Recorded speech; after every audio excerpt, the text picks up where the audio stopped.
السلام عليكم. اضطريت نشرح الموضوع بالعربيه ولا بالدارجه المغربيه غيكون افضل. حنا هنايا مع العيالات كاملين قررنا ندير واحد المشروع بحال المبادره الوطنيه اللي دارها الملك ديالنا في المغرب، ونشأ تعاونيات للعيالات باش يستافدوا منها اكثر واكثر ومنها يحققوا الدخل الفردي ديالهم. هنايا كن من بعد الخدمه في المغرب جيت لهنايا كمهاجره. بطبيعه الحال كان عندي الهدف ديالي هو نقابل الزوج ديالي والابن ديالي، لكن مع المده اكتشفت انهم لا داعي للمكوث في البيت فقط. من اجل هذا خصني ضروري ندير شي حاجه اللي تعود عليا بالنفع ليا ونحقق فيها ذاتي.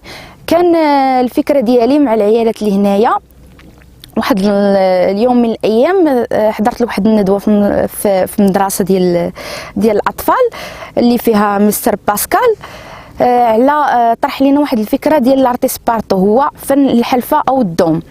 فن الحلفه والدوم كما كيعرفوا الناس كاملين في المغرب، عندنا في الشمال المغربي ولا في الصحراء ديالنا المغربيه كيصنعوا منهم بزاف منتوجات تقليديه، منها الطبق، منها دابا ولاو هادو السيكان عصريين، دفات عصريين، وبثمن هنايا اللي كنتفاجئوا به ان الثمن ديالها هنايا غالي في اوروبا.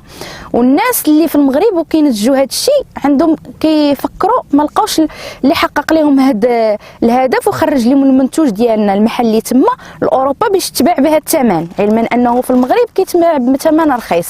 فجات الفكره علاش ما نجمعوش العيالات المغربيات واخا العدد ديالهم قليل هنايا في البلاصه اللي كنسكن فيها، ولكن ان شاء الله من هنا لقدام كنتفائل باش يتزاد العدد ديالهم.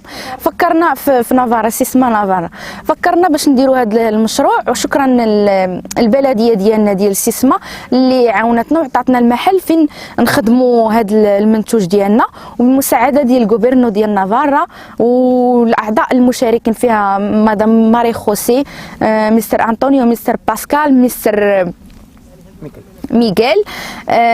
اقترحوا علينا الفكره وقالوا علاش العيالات ما يستافدوش يخدموا مجموعين ويقدموا هذه الفكره في واحد المعرض كنديروه في 28 افريل في كل عام. كيديروا الصناعه اليدويه ديال الناس اللي ساكنين في هذه البلديه.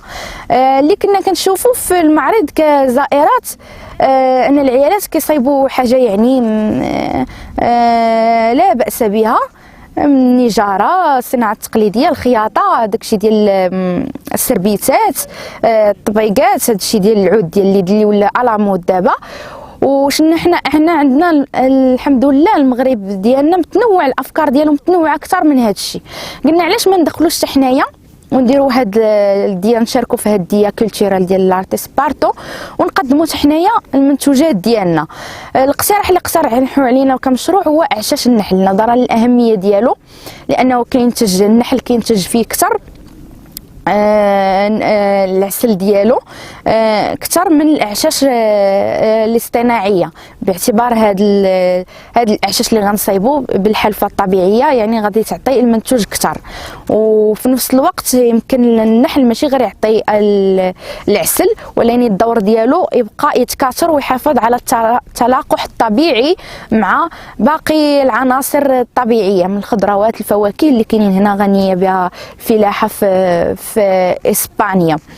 كان هذا هو المشروع ديالنا، وكما كتشوفوا هنايا كنديروا ما يسمى بالتويزه كما في المغرب، كنجمعوا هذا الحلفه ولا وراونا الطريقه والبراكتيك كيفاش نقلعوها ما تكونش بطريقه عشوائيه، باعتبارهم هنايا كما في المغرب كدايرين وزاره المياه والغابات باش يحافظوا على البيئه، ما يستعملوهاش الاستعمال العشوائي والاستعمال المفرط.